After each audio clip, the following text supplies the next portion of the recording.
35 yaşdan sonra süd içmək ziyanlıdır. İnternetdə yayılan 35 yaşdan sonra süd içmək sağlamlığa zərərlidir iddialarına endokrinoloq Vəfa Kərimov aydınlıq gətirib. Həkimin sözlərinə görə süd fərdi həssaslıq və ya laktoza dözümsüzlüyü olmayan insanlar üçün faydalı qida məhsuludur.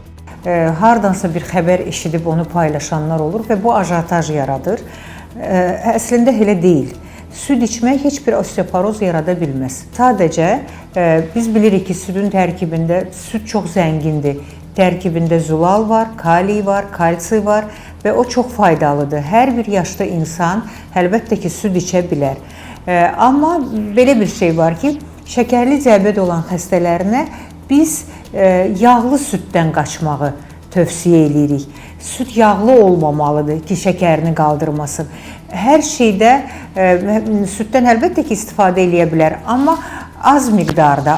Xatırladaq ki, süd kalsium, zilal, fosfor, kalium və B qrupu vitaminləri kimi dəyərli təbii maddələrlə zəngindir. Süd və süd məhsullarının qida rasionundan çıxarılması yalnız həkim tövsiyəsi əsasında aparılmalıdır.